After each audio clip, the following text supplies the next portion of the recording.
Hi everyone, welcome back. It's a beautiful day up here in New England. It is 70 degrees out. I got rid of all my scrap metal today. Things are just kind of happening and everything's kind of going in place. We got to throw a coat of paint on this and get to work on the mechanical stuff. Right after we clean it off.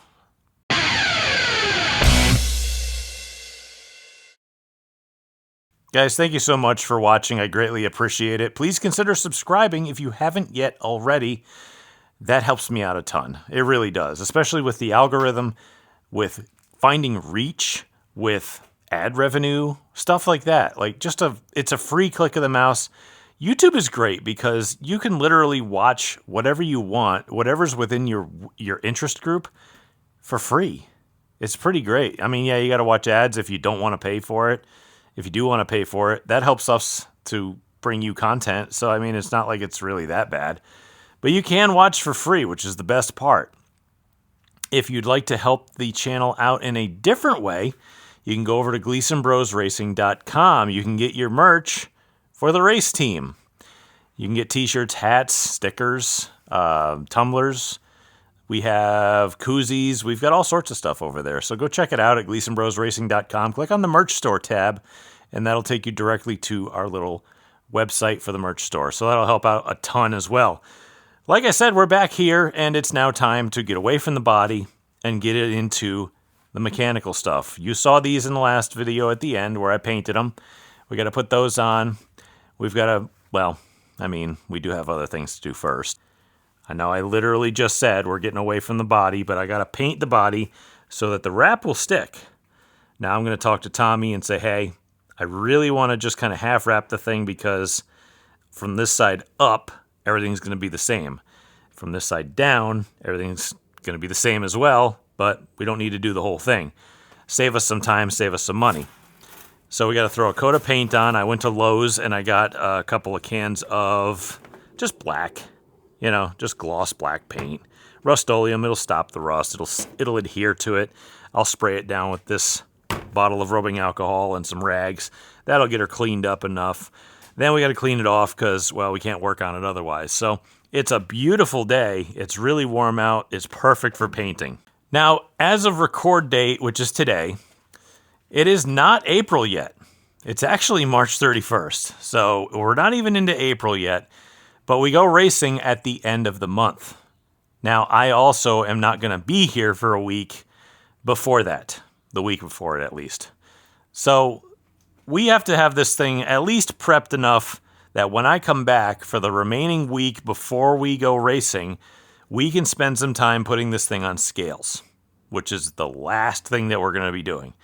Now, what we did last year, we're pretty damn close, I have a few ideas kind of floating around in my head to make it better, but it's not really going to deviate from what we were already doing. So hopefully we won't spend as much time on scales. I know we're going to be on them for a few days. I know we're going to hit a roadblock that I'm going to be wondering why I didn't start earlier. But at the point we're at right now, we're really not that far off. We still have a month to go until we go racing. And we're already done with the body and working on mechanical stuff. So first things first, let's get this thing cleaned off, wipe her down, and put a coat or two, whatever we're going to do, of paint on it so that the wrap will stick to it.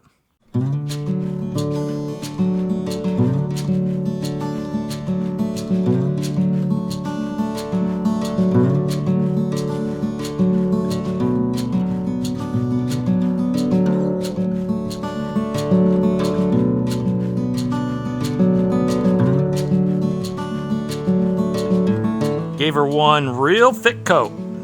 You can see me in that. Jeez.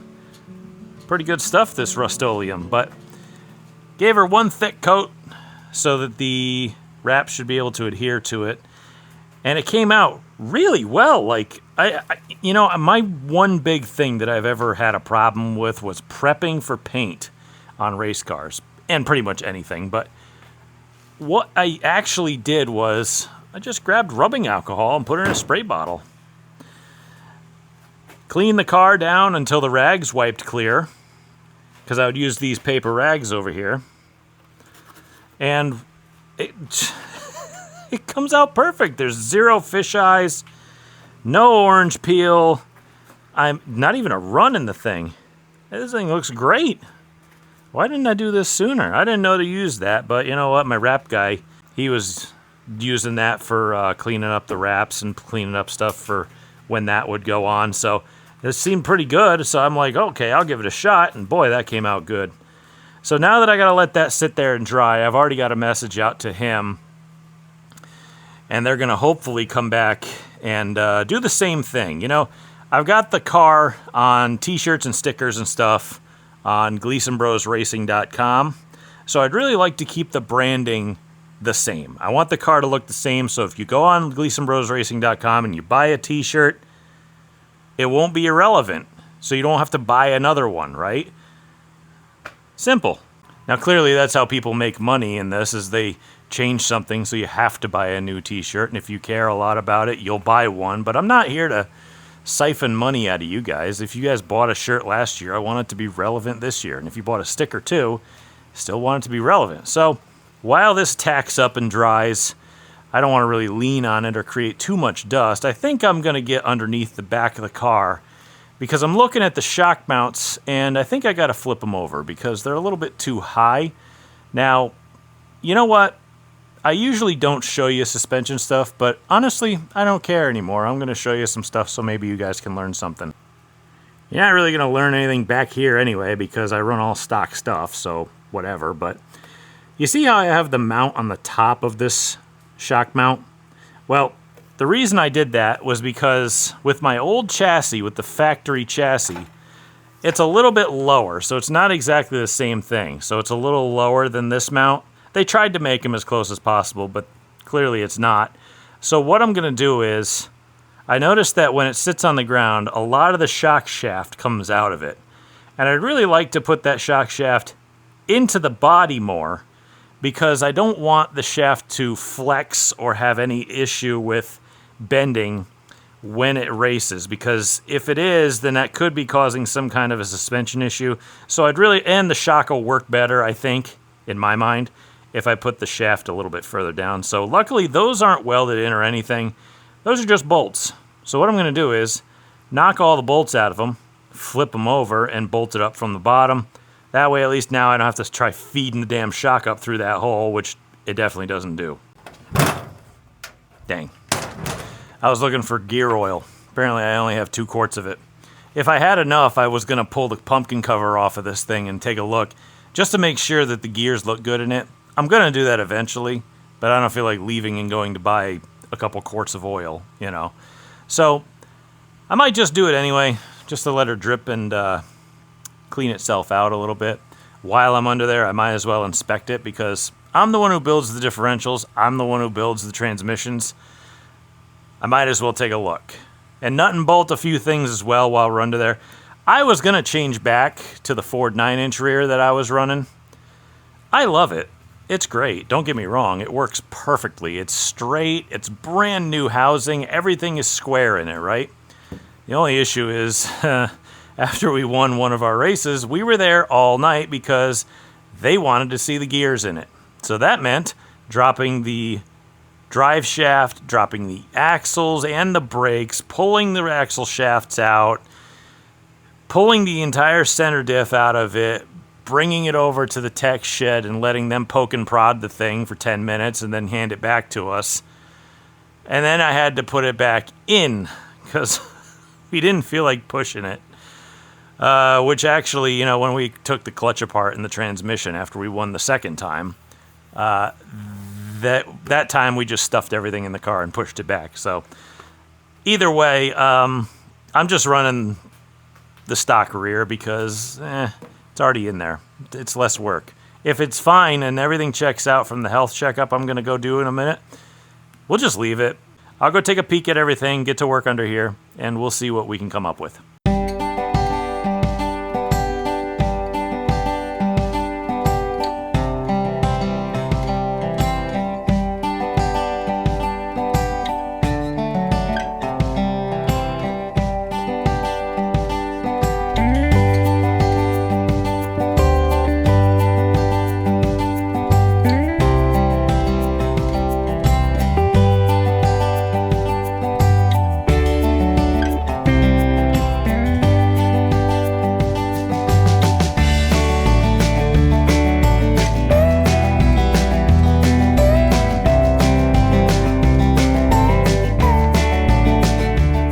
wanted to bring you guys down here and take a look with me because this is good information. Got my shock mounts flipped over. That should be a little better than it was before. Maybe it'll gain me a inch back into the body or something. This thing's still draining, but check it out. Look at the wear pattern on this thing. Right dead in the middle. No sharp points. Let's see if I can roll it. Alright, let's look in at the pinion, see if there's any chip marks or anything goofy. Nope. Oh, I left my rags outside. Damn it. Wow, this thing looks great. The fluid came out great. It was clear. It wasn't hot or burned or anything. Now, when I put this together, it was a few races before the end of the season. And I would take a heat gun, like an infrared one, and point it at the back cover of the differential to see if it was getting hot. And it was not getting really hot at all. It was actually pretty normal temperatures for a raced rear axle. So this thing looks great. I think I'm just going to take a peek at a few more things here. And we're going to, I think, just slap it back together. By the way, I run a magnet on my covers because what it does is it actually will filter out a lot of the metal particulate that goes through the rear end. Now, clearly, you don't want to put it where the bulge is right here over this. I usually put mine over here somewhere on the cover. That way, when it's rotating, nothing can get to it, right? So I put a little, and you can buy little rectangular or whatever neodymium magnets, like really heavy-duty ones, like, I don't know, anywhere, on Amazon or whatever, but maybe you can get them at hobby stores too, I don't know. But I put those in, and the fluid that came out, there isn't a speckle, there isn't anything in this. It is just perfect. Now, this rear end also had a little bit of rust coating in it. So there's a little discoloration from that. We're going to refresh all of this oil, put her back together, and just run it because it looks perfect. If you guys are on TikTok a lot, I'll just say this. Technologia. I literally drilled a hole for this so that the hose would reach all the way down into the rear pumpkin. I should have just put a damn end on these and just squeezed them straight into the hole.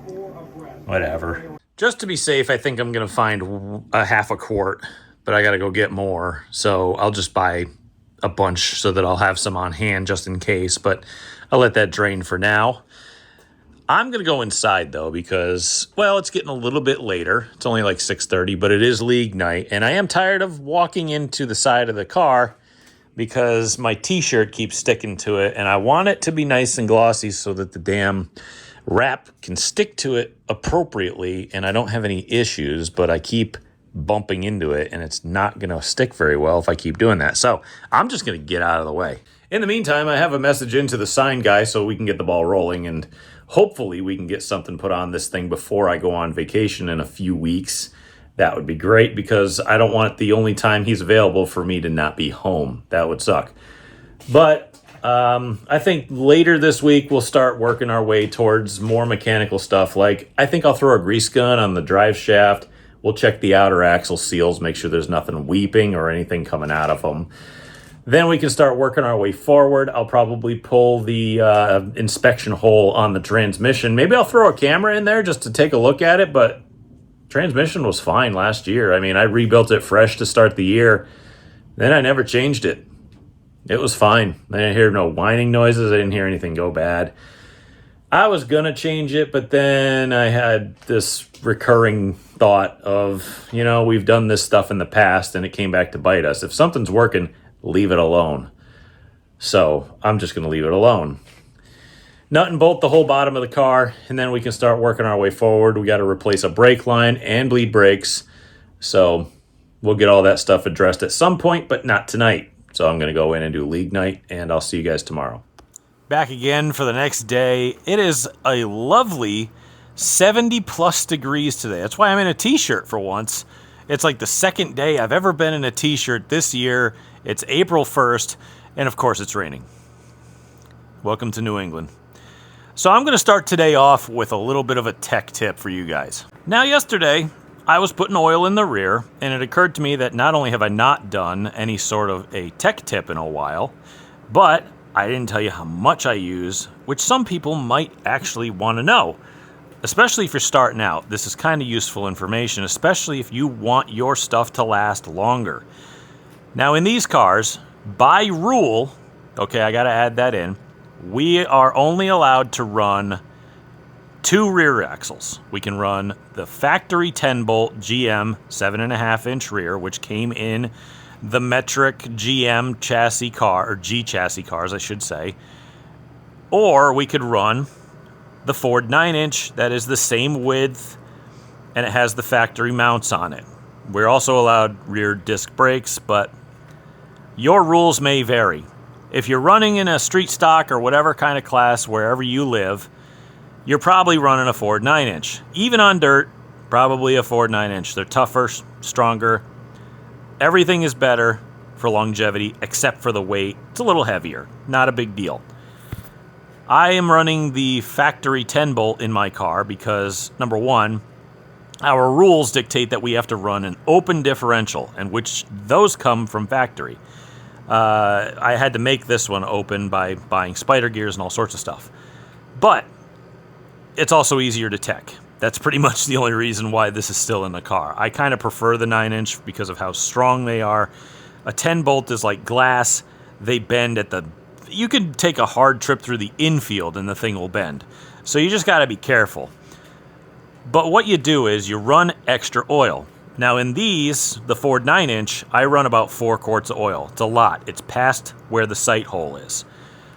These I do the same because while there are inner axle seals on a Ford 9-inch, these do not have them because the axle tube is too small. You really can't stuff anything down there. Plus, the axle bearings kind of rely on the gear oil for lubrication, so you kind of can't.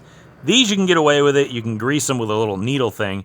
These you can't do that. So what we run is no inner axle seals. So what we do is, I think factory amount of oil is a little less than 2 quarts. If you open the sight hole up and pour it in, it's usually about a quart and 3/4, I want to say. It's almost like a transmission's worth. What I run is about 2.5 quarts.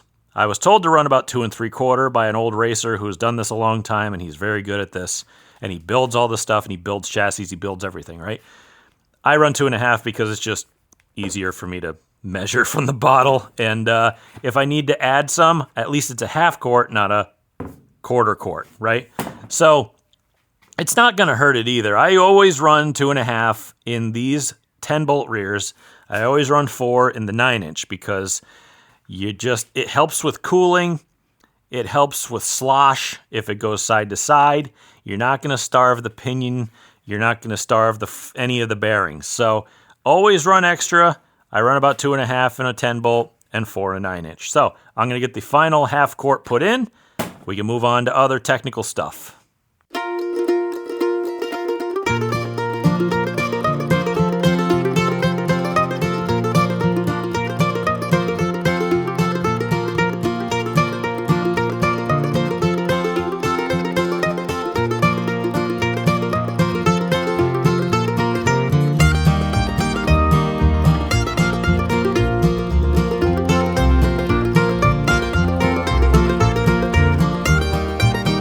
Headers are on. What else did we do? Nothing else. Oh, I put a shim in the starter because it keeps hanging up when I hit the start. And hopefully that'll help. If not, I'll throw another one in. See if that does anything. However, we do have a problem. Remember that brake line that I found leaking for no reason? Now it's dripping. Constantly. But I got the solution for it, and it's in the form of a new line. And I have a new fitting for that copper up 90 degree there. I think I'm just going to redo both of them, because I figure if I just redo them both, then hopefully there won't be as much issue afterwards. And yes, I got tired of leaning on the paint and ruining it, because I need this stuff to not be not only dirty, but, you know, scraped up and scratched and all this other crap. I need it to be okay so that vinyl will stick to it, but I keep greasing it up and ruining it. So I grabbed some shrink wrap. Oh, it's over here somewheres. Let me see. Yep. This stuff sticks to everything. I'm just going to line the fenders where I'm working on it.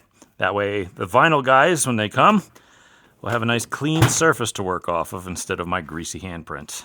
So this is my replacement brake line. Literally just the shortest one I could buy at Napa. And it's copper too, which is kind of good.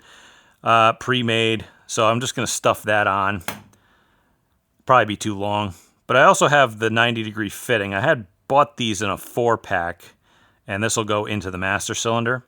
Now, why I'm using this is because I don't know if that one's cracked, but also when you go to tighten the line to this, it's made of brass, I mean, and the inner cone there seats with the flare to create a good seal.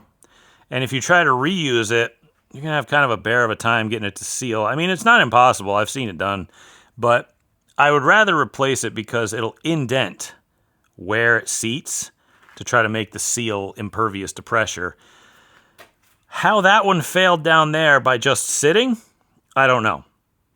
There wasn't even the slightest little bit of fluid that weeped out of it in any time last year or even in the off season.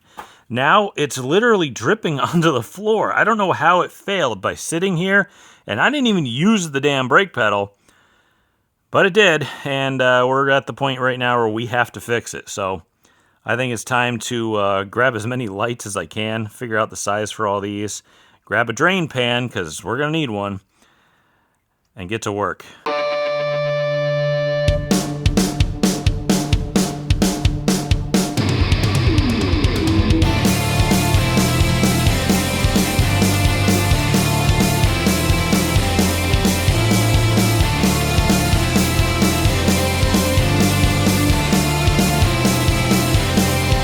New piece is in. Don't worry about the little whoop-de-doo in it because it is lower than the reservoir, which is actually here. So that's going to be the highest point for fluid, and it'll fill any bubble that goes in there. So it's not a huge deal. What is a huge deal is that I found the problem. Not only did I make this 2-piece, which I really had no intention of doing, but it cracked. That's why it was throwing fluid everywhere, and especially after I tried tightening it. So, makes a lot of sense now. I'm going to take this and throw it away completely. I've already bled it, kinda. I'll get my brother here to do a real one at some point. And I've stepped on it a few times just to see if it's leaking, and by the looks of it, no. And I can't see the other one. There it is. And the other one looks, pretty darn good too, if you ask me.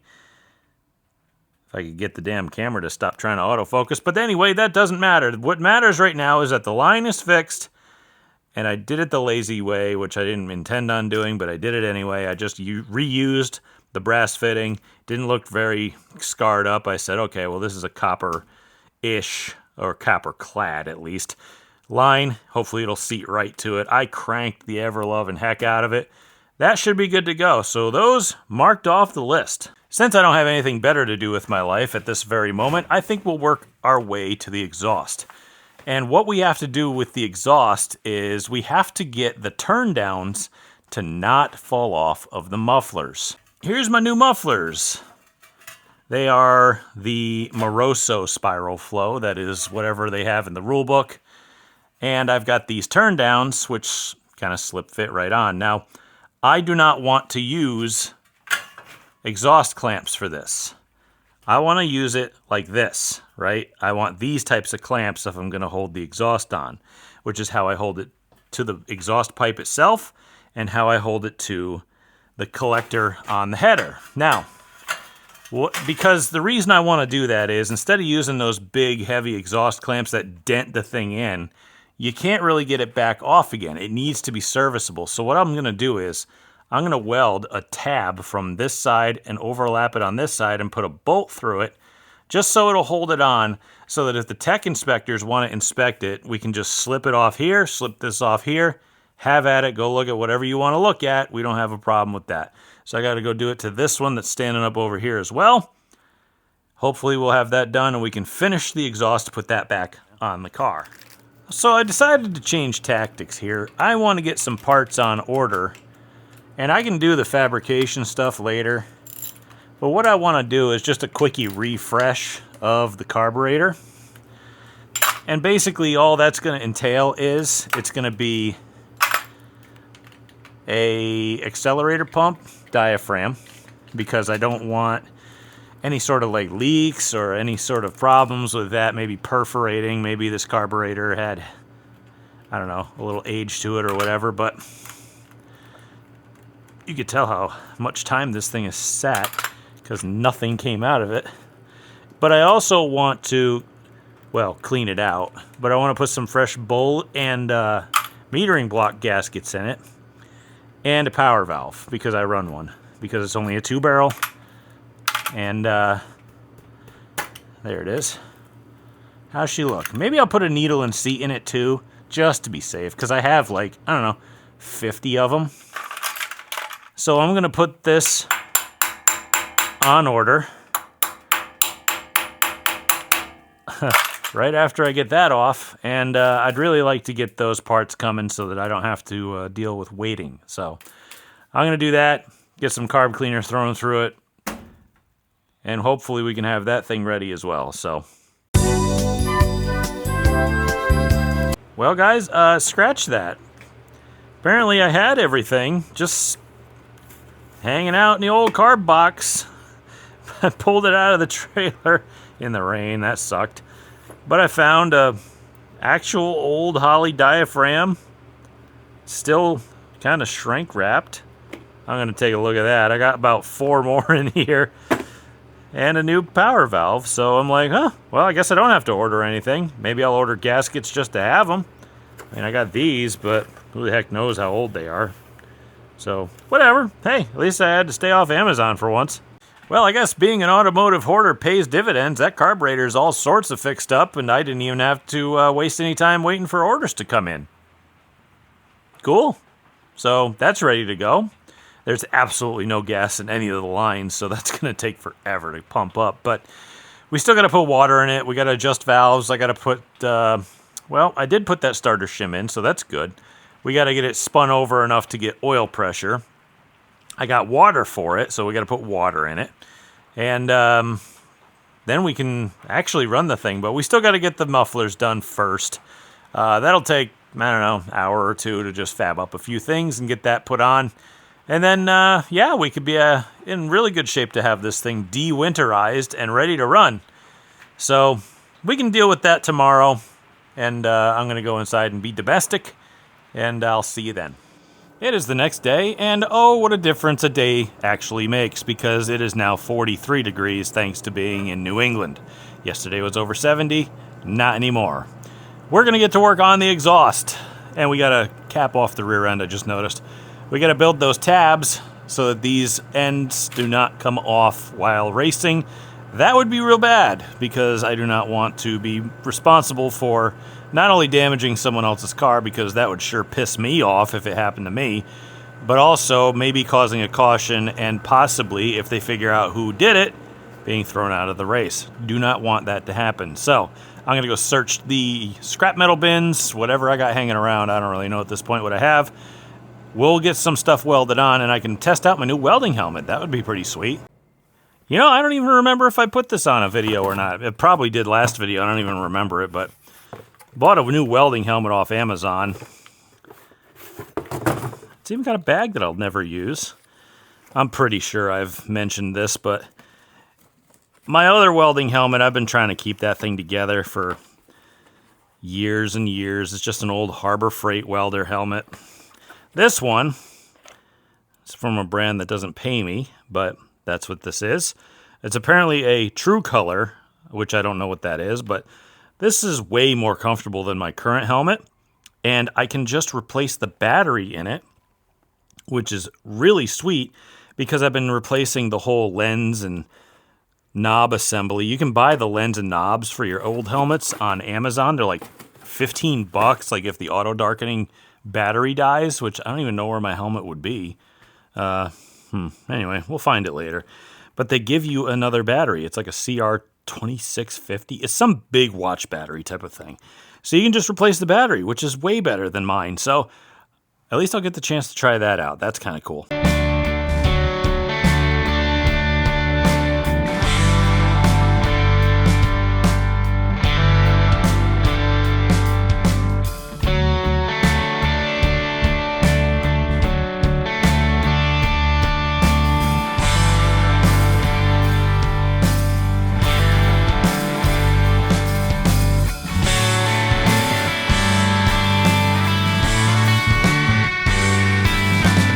Couple beads of weld and the tabs are installed.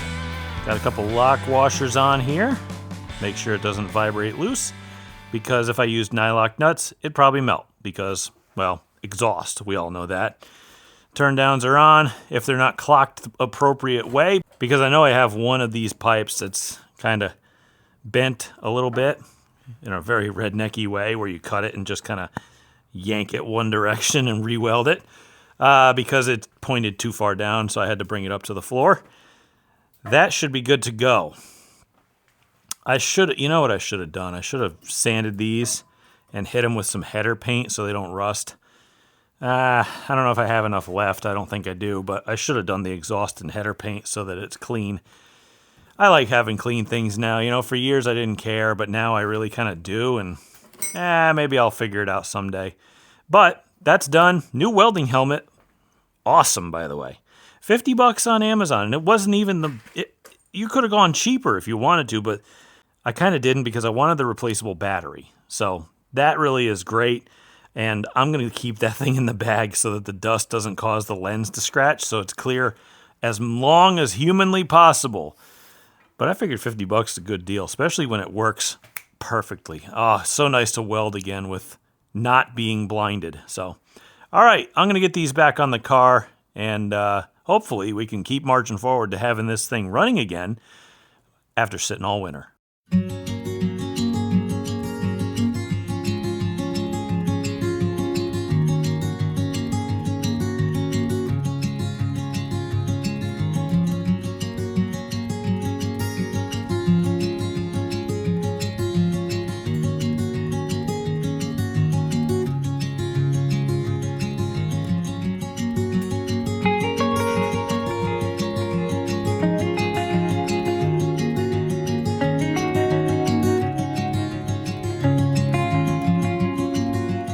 Meet me under the car in a very tight spot because I'm going to show you how I mount my mufflers. Okay, so you got the muffler down here.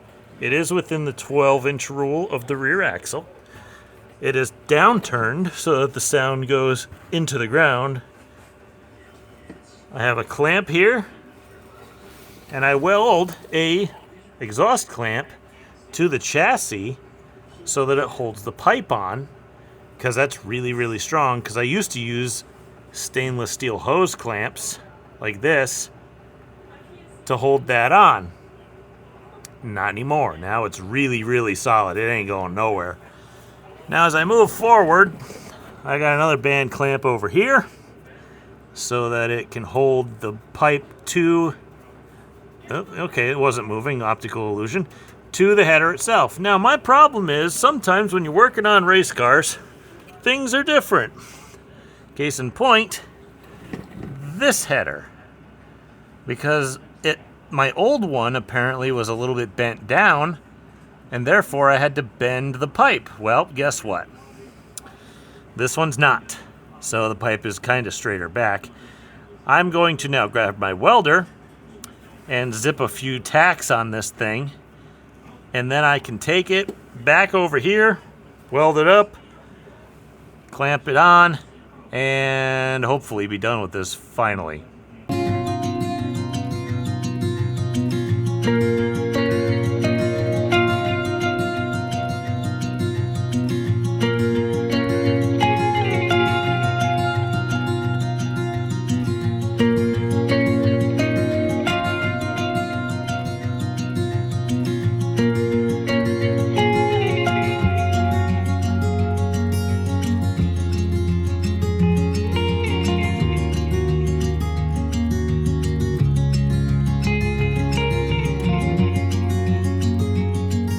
exhaust in. Wow, they actually look pretty even too. That was kind of by accident, but the exhaust is in. That's pretty neat. So hopefully we won't run into any sort of issues with those in tech because everything's brand new now. Last year, all of our stuff was really old. Granted, there was nothing wrong with it, but I didn't want any issues to form down the road. Kind of like how we had with the brake line that snapped. You never know, in the off-season, the thing could sit with old stuff and the inner baffles of the muffler could have deteriorated past, whatever you thought they were. And who knows, I'm not trying to pass the buck on anybody else, but things happen. And what looked okay before, I don't know, maybe it's not okay now, who knows. So I just decided I'm not going to have any problems. I'm just going to nip it in the bud beforehand. Brand new mufflers, brand new downpipes, brand new headers, no problem whatsoever. So there's that. We've had the rear ends taken apart. We've had the shocks looked at. We've had the front suspension taken apart. We've had the clutch, the pressure plate, the flywheel, the drive shaft, the transmission. All of that was out in tech last year. So, what else could there be? Really. So, knock on wood. There's plenty of wood there. So now we're at the point where the car, as it sits, is mechanically 100% together. Nothing has been detached. We got to put spark plugs in it. Okay, and I put the air cleaner back on it and adjust the valves and put water in it. But together, yeah, it's together. If we needed to duct tape a number on the side, slap it on scales, and do 2 or 3 hours of work to get the thing on the racetrack at this very moment, I probably could. So I'm not terribly worried. Like I said, it just turned to April. We are going racing in, today's April 2nd, 23 days from today, we're going racing. So not worried. We still got a lot to do, but we've still got a lot of time as well. If I go pack a wheel bearing, that wouldn't hurt. If I wanted to de-winterize it today, that wouldn't hurt either, to be honest with you. But I'm at the point right now where we're in good shape. I do have to change the seat belts, which is not a huge deal. I got a call into the vinyl guy for lettering. He'll be here eventually before we go racing. I'm not worried about it. So, with all of that said, I'm going to take a quick look over this thing and make sure that I'm not missing anything for tonight before I go inside. Don't mind me. I was opening packages because I got a bunch of stuff in. I got a little bit of these small head rivets, just 50 of them. And I got a little bit of wrap material, a little bit of gloss white wrap. Because what I'm going to do is I'm going to fix that hood. There's that corner that's kind of broken over there that I tried to fix once and it got broken again. I'm just going to take a piece of aluminum and cut it to fit over that and then rivet it down and pull all that stupid duct tape off and just repair the wrap, because that's a lot cheaper than buying a hood, and I want to save my sponsors and myself some money. So I think I'll just fix it up. Everything else is fine about it. It's just that one little spot. A little bit of epoxy and some fiberglass resin isn't gonna fix that. That's probably past due. But I was here playing with a new addition to the truck project. If you guys were not following along on that for the last, 2 or 3 months, I fixed my dad's 1951 Chevy truck. It came out awesome, but it is louder than sin.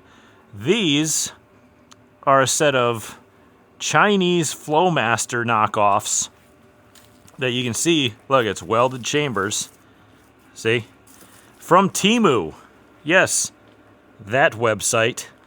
I bought these were $54 for a pair of them, by the way. Straight. They're going to be really easy to put on.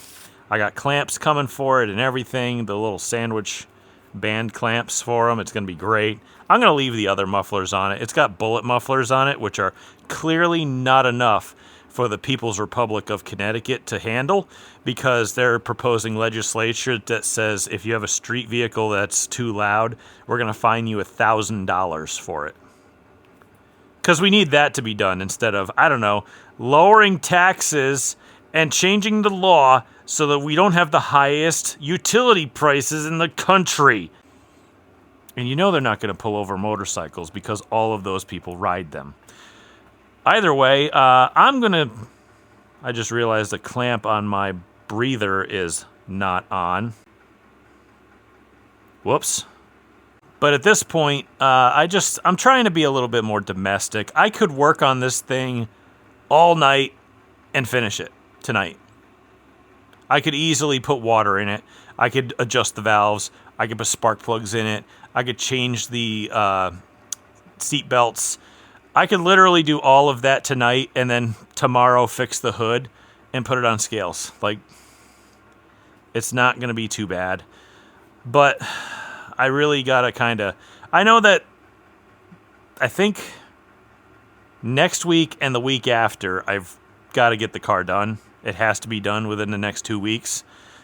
And I'm really at the point where I'm pretty sure that'll happen. So I'm not worried at all. It'll be fine. I'm going to go inside. I still have another day or two to work on this thing this week. So I'll see you guys tomorrow. All right, it's the next day. I did a little bit of calculating, and I figured out my math was wrong. Apparently, I have 2 weeks to work on this car. However, it's not consecutive. I have next week to work on the car, then I'm not home, then I'm home again for another week, right before we go racing. So, I'm going to transition over to work mode. What I'm going to do is we're going to get to just whatever's on the list, start knocking it off. I'm going to start by fixing the hood, which shouldn't take too long. Then we're going to change the seat belts. Get the major stuff out of the way first. That way, if we need to, we can go if we have to. So, it's not even really that big a deal. I guarantee you I pulled the caps off of these bearings on the front hubs, and the grease is still red. I guarantee you it looks fine. We got to adjust valves. We got to put spark plugs in it. We got to turn it over, get oil pressure. We got to get it running again, get fuel up to the carburetor, check everything, get water in it. Just whatever we have to do to take the winterization out of the motor. And then basically just check things. Because again, we were fine by the end of the year. Throw a grease gun on stuff and let's go. So let's get to work.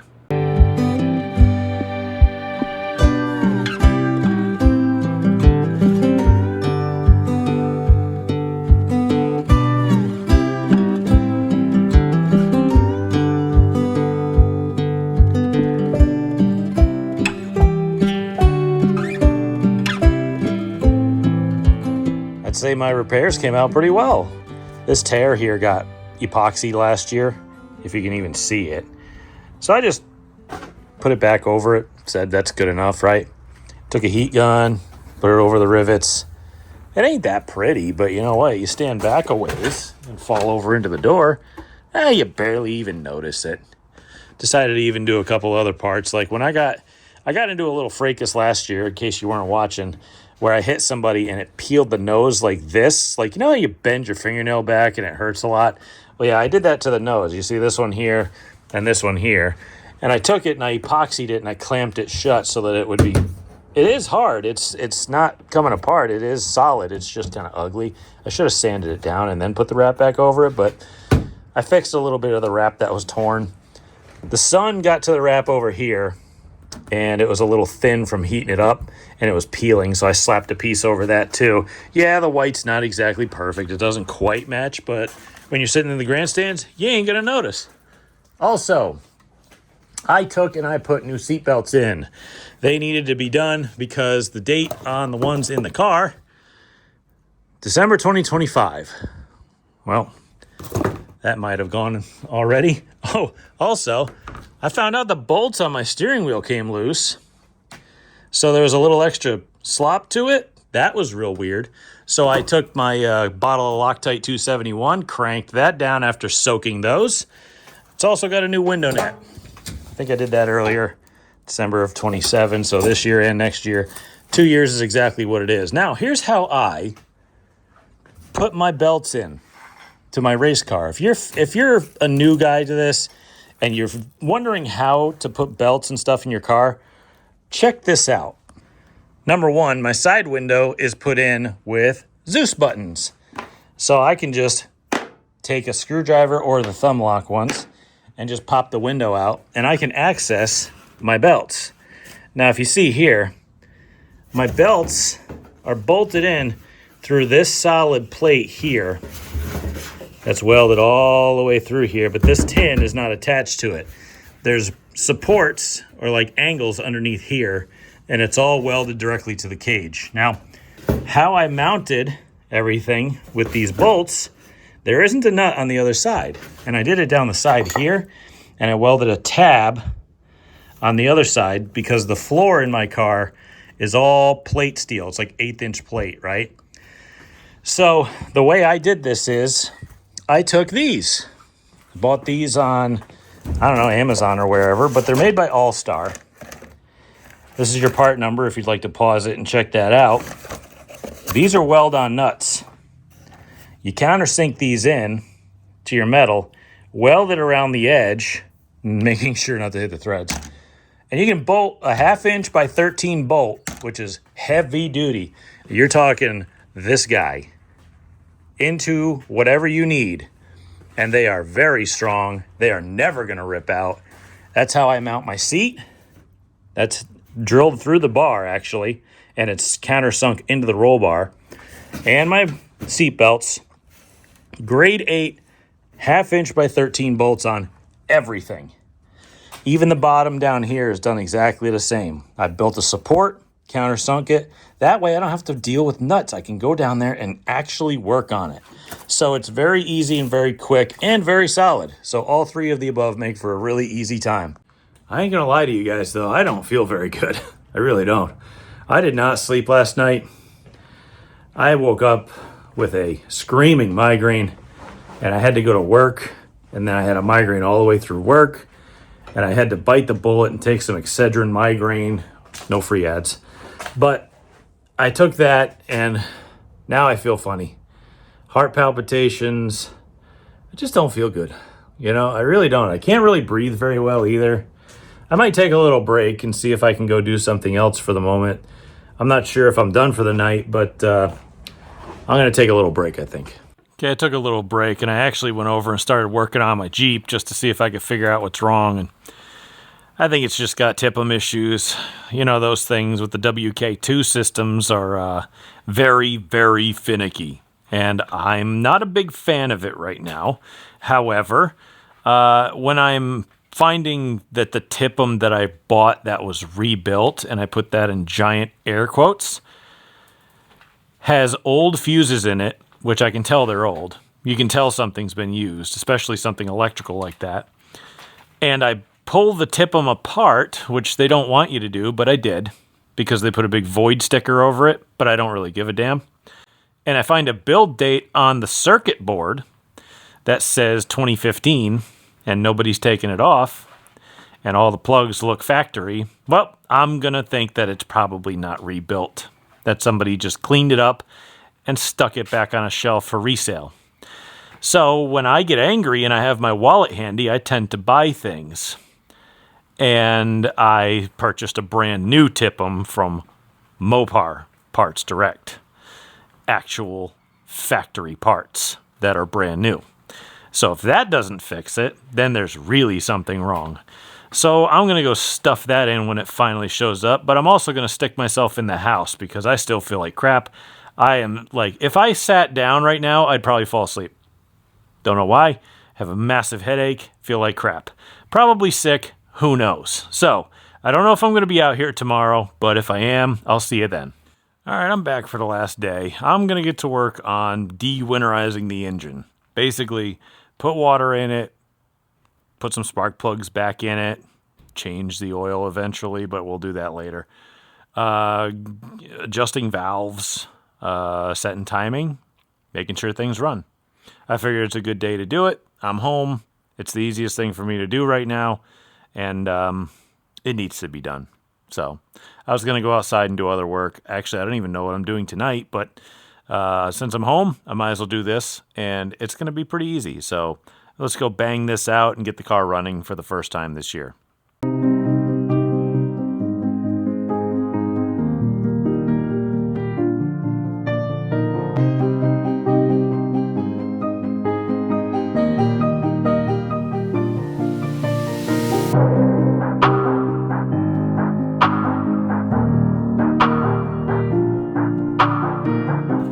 Okay guys, we're sitting here ready to go with the first fire up of the season. I got the battery on, if you can see the red light hanging in the dashboard there.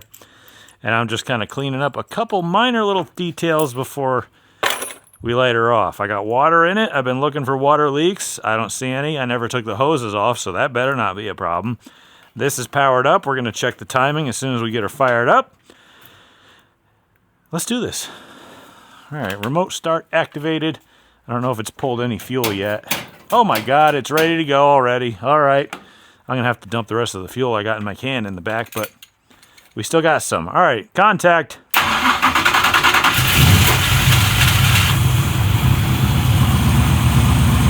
I already found an exhaust leak. She sat all winter, by the way.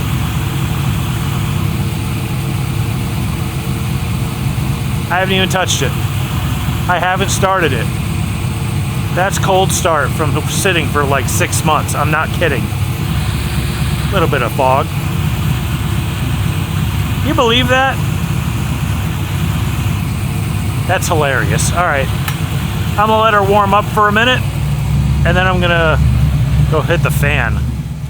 All right, didn't run it for very long, even though it's smoking like hell in here because of all the oil that was in the exhaust and heads and stuff from de-winterizing, or no, from winterizing. Still gotta clean it out. Plus, I've got new exhaust, so that's gonna smoke. I've got new headers, and that's gonna smoke. So everything is kind of working against us in terms of smoke. But another issue kind of came up, and I need to kind of deal with this right now. And that is, I can't read the balancer. Apparently I didn't paint it, so it's raw metal. It's a little old, so she's a little rusty. So I think I'm going to crawl underneath, scuff it with a little bit of 600 grit, get the paint marker out and mark the lines I need, and try it again. I got my drink because that was going to fall off, but, you know. Yeah, you did a great job. Good old Cleat out there, huh? O'Reilly Series Racing. Did great. Anyway, you should come and race my car. Well, or just with me. Anyway, all right, we got to turn this damn thing on. I forgot to flip the switch. Now it's time to time it. I'm not even going to touch the throttle.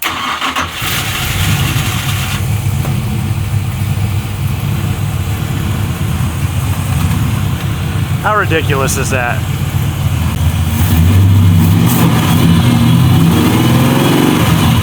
I think I should cap that off, huh? Pretty sure we got the bubbles out of her.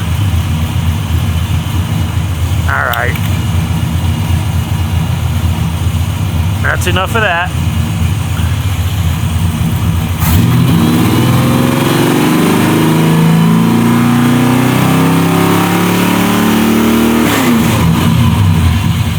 Very close. 1 degree.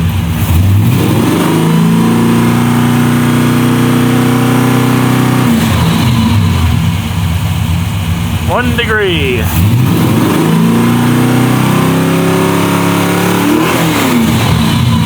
Too far.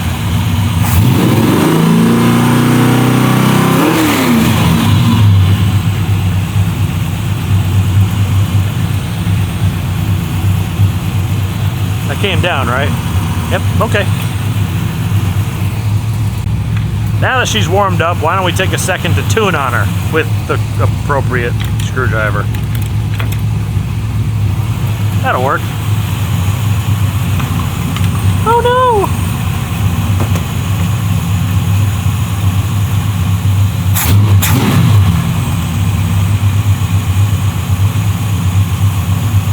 Oh wow, okay.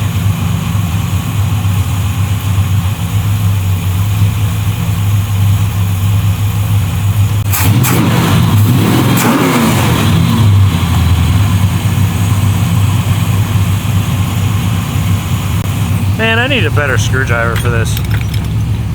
Ooh, she likes this one.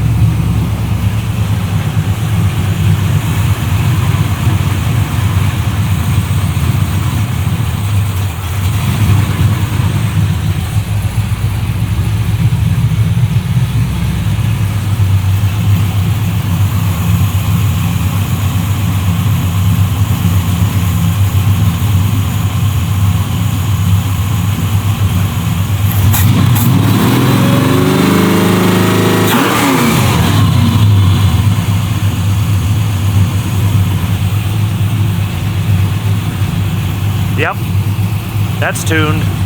I think we're good here. Let's lock her down. This car, ready to hit the damn racetrack as soon as we change the plugs and give her a little oil change. What do you think? All right, it's a few minutes later, and I let the place air out because, boy, was it smoky in here from all the stuff burning off and new exhaust and all the fogging oil and all sorts of crap. I mean, I didn't want to breathe that in any more than I already do. I've lost enough brain cells doing this over 27 years. It is what it is. So the car seems to be functional. Runs great. Oil pressure's fine. Didn't get it up to temperature, so I don't have any idea what that was. The brakes work. The clutch works. The gas pedal works. The steering works because we tightened the wheel down. That was really weird. We got new belts. We got new window net. The body's on it. The rear end is perfect. All we really have to do is basic maintenance, which is grease things, including bearings, inspect things, including ball joints and steering stuff, slap the hood on and go to the racetrack. I mean, yeah, we're waiting for decals, but I have faith that that will be done before we go racing, so it's not a huge deal. Also, I'm working on another video as a bonus for when I'm on vacation the week before we go racing. I know I timed that really well, didn't I? But hey, you know, everybody was off at the same time, so I said, you know what? I need to get away because this winter was freaking awful, and I need a week to myself to decompress. That would be amazing. So I'm working on that. It's not totally going to be race car related. Probably be truck related in some way. Plow truck, regular truck, maybe the trailer. By the way, as a tech tip, I've been seeing TikToks about Vevor trailer brakes from people, and I can tell you firsthand, don't buy them. Don't. They suck. They work, but they are not meant for this.